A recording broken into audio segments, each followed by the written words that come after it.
Hello students, this video is about momentum conservation and motion of the center of mass.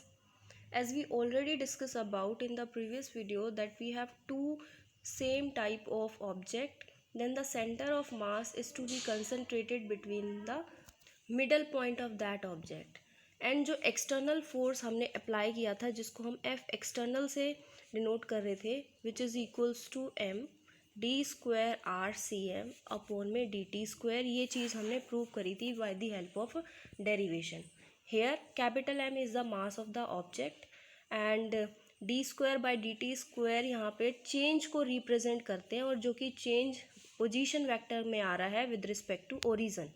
और ये जो position vector है ये तीनों कोऑर्डिनेट एक्सिस को कंसिस्ट करता है. मींस अगर हमें किसी एक्स वाई या Z particular X Y Z axis के अंदर भी पोजीशन वेक्टर या उसकी सेंटर ऑफ मास को अगर हमें कैलकुलेट करना है then we expand this form in this equation. And you know that D R by D T means rate of change in position vector with respect to time, or we can say that rate of change of displacement with respect to time is known as velocity. So we write this equation as also f external is equals to d vcm upon में m dvcm upon में dt, where vcm is the velocity of the particle.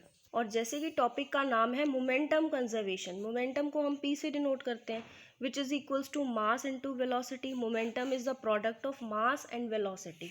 So when the velocity is equals to constant or velocity is equals to 0, then we can say that momentum is conserved.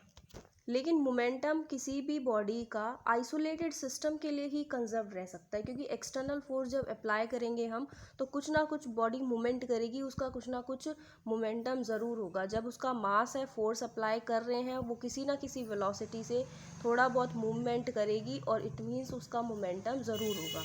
So here हम apply कर देते हैं एक condition की for an isolated system के अंदर कोई भी डिस्टर्बेंस नहीं होती, where the system is completely isolated. So F external उस केस में ज़ीरो हो जाएगा, फोर्स अप्लाई एक्सटर्नल नहीं होगा.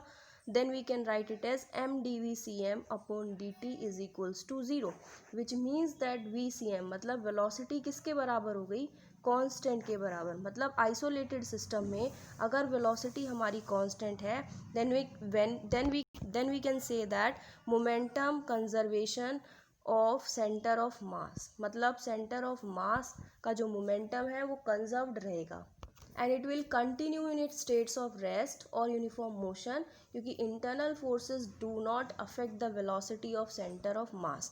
only external force ही affect करता है velocity को center of mass के respect में.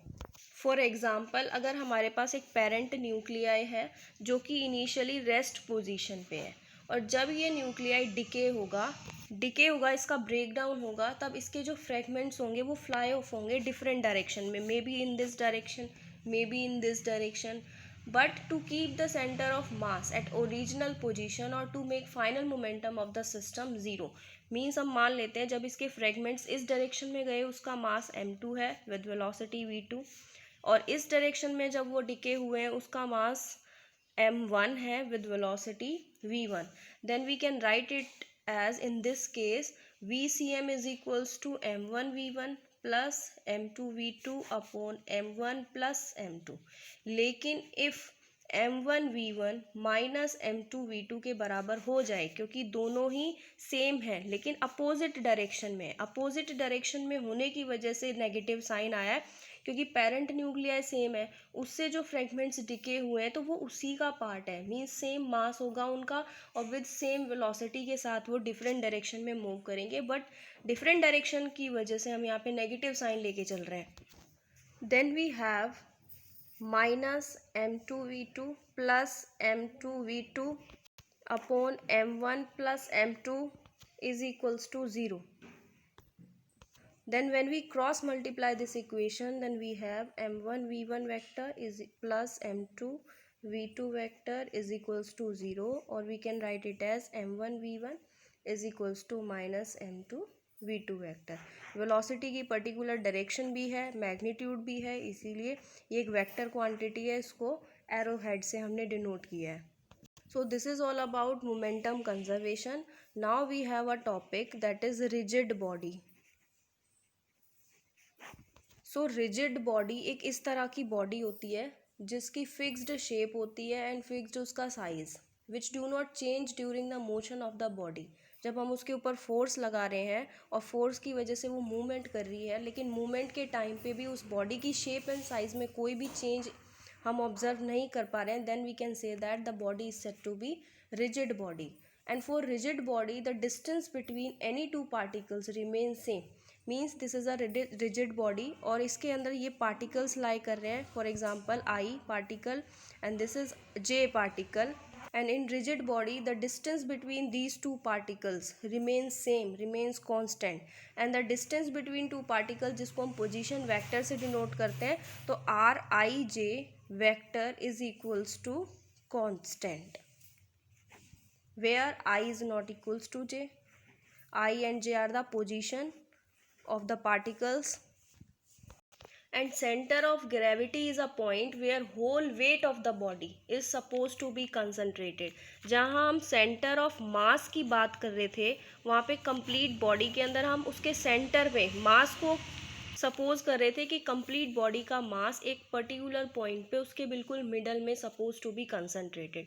But in case of gravity the centre of gravity is a point where whole weight, mass के केस में ओनली मास और ग्रेविटी के केस में whole weight is suppose to be concentrated. And for ordinary bodies centre of mass और centre of gravity coincide कर जाते हैं एक दूसरे से.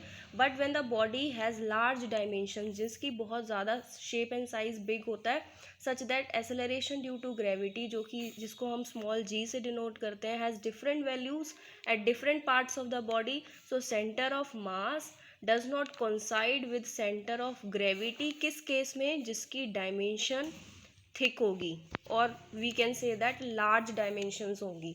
And at a place where gravity जहाँ पे ज़ीरो हो जाए, वहाँ centre of mass do not coincide with centre of gravity, क्योंकि सेंटर ऑफ ग्रेविटी उस केस में क्या हो जाएगी? एग्जिस्ट ही नहीं करेगी, क्योंकि ग्रेविटी ज़ीरो हो गई तो ओनली सेंटर ऑफ मास बचा. ग्रेविटी उस केस में एग्जिस्ट नहीं करेगी. For example at the centre of earth के सेंटर पे सेंटर ऑफ ग्रेविटी एग्जिस्ट ही नहीं करती. सो ये तो कुछ स्मॉल टर्म्स थी like centre of gravity, rigid body and centre of mass. But the equations of rotational motion is very different from equation of linear motion, but by the way of derivation, by the way of properties, it behaves like same, only notations are different. For example, in linear motion के case में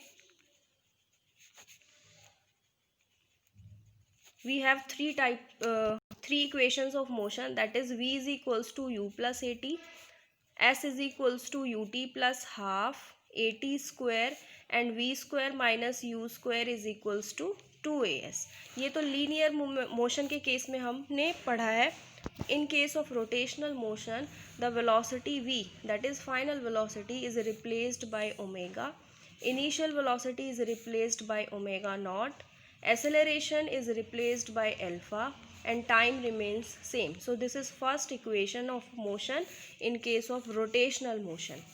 Similarly,